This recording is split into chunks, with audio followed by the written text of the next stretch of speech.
Bonjour et bienvenue dans la vidéo numéro 76 pour les 3e D. On va continuer la théorie avec le grand 6, parité d'une fonction. Alors parité, c'est un terme général pour regrouper le fait d'être pair ou impair. Donc une fonction pourra être pair ou impair ou rien du tout. Comme un nombre peut être pair ou impair ou rien. 1,3 par exemple, c'est que les nombres entiers qui peuvent être pairs ou impairs. Enfin bref, ça n'a rien à voir, mais parité, si je demande étudier la parité, ça veut dire regarder si elle est paire ou si elle est impaire ou si elle n'est rien du tout. Alors on va commencer par une introduction.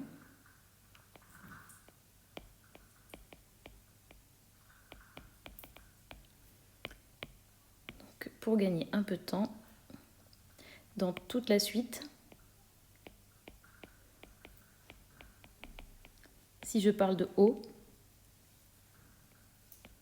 ce sera pour désigner l'origine d'un repère orthonormé.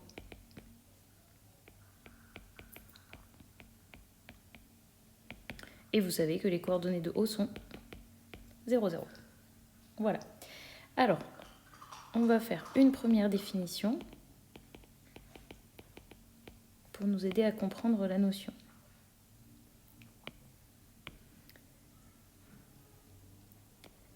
Un sous-ensemble.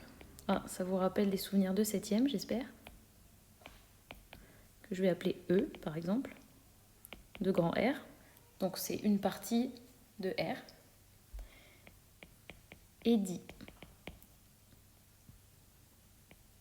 symétrique par rapport à O. On dit aussi souvent centré en 0 ou en O. Si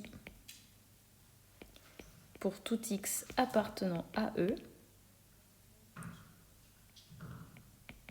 eh bien si x appartient à E, on doit avoir obligatoirement l'opposé qui appartient aussi à E. Donc la symétrie, vous savez, ça avait toujours rapport avec les miroirs, quand vous avez vu ça. Ben, c'est la même chose, mais autour du 0. Donc s'il y a un nombre, moins 2 par exemple, j'ai besoin d'avoir son opposé, 2. Donc on va regarder des ensembles, des exemples. Ne vous inquiétez pas, vous allez comprendre très vite.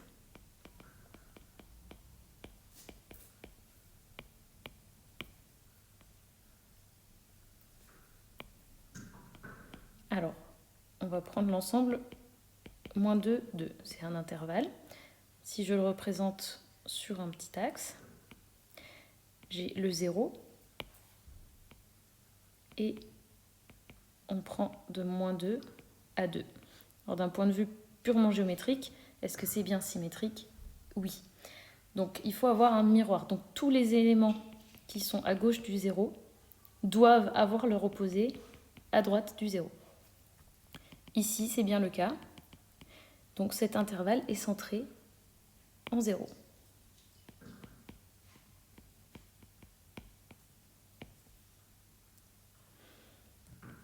Prenons un autre exemple. Moins de 2, cette fois, exclu. Même chose.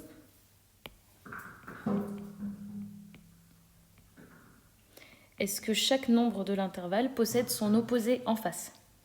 Oui. Moins 2 n'est pas dedans, mais ça tombe bien, 2 n'est pas dedans non plus. Donc celui-là marche. Il est aussi centré en haut.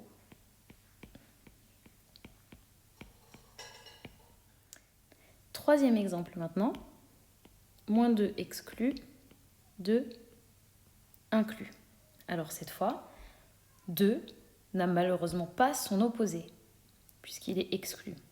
Donc étant donné qu'il manque un opposé, eh bien ça ne marche pas.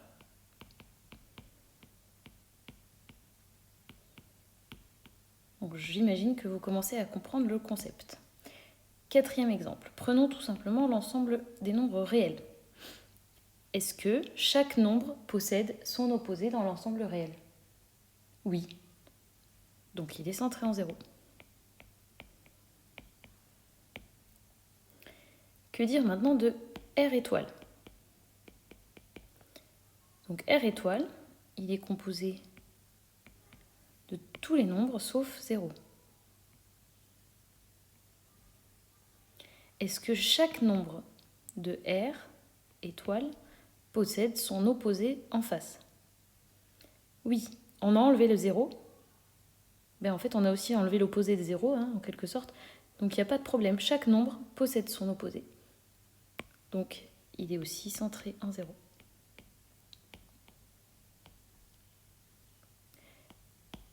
Donc j'ai enlevé le 0. Bon, est-ce que je peux enlever le 3?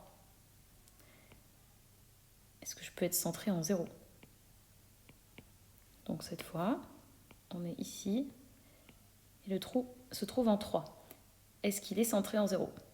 Non, on a un problème. Le nombre moins 3 n'a plus son opposé. Donc ça ne marche pas.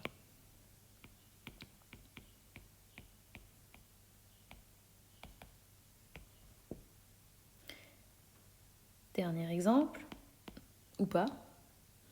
Alors je vais prendre celui-là, moins l'infini, moins 3. Union 3 plus l'infini. Que pensez-vous de celui-là? J'ai le 0, j'ai moins 3, 3.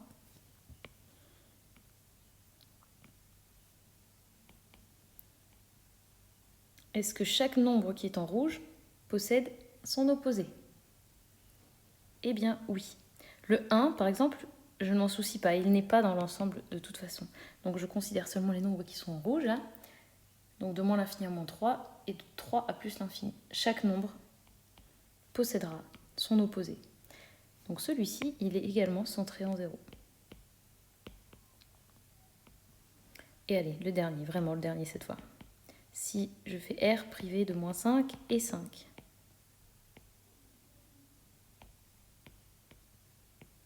J'ai deux trous, en moins 5 et en 5, mais j'ai enlevé un nombre et son opposé. Donc en fait, tous les autres nombres ont bien leur opposé qui est dans l'ensemble rouge. Du coup, celui-là, il marche.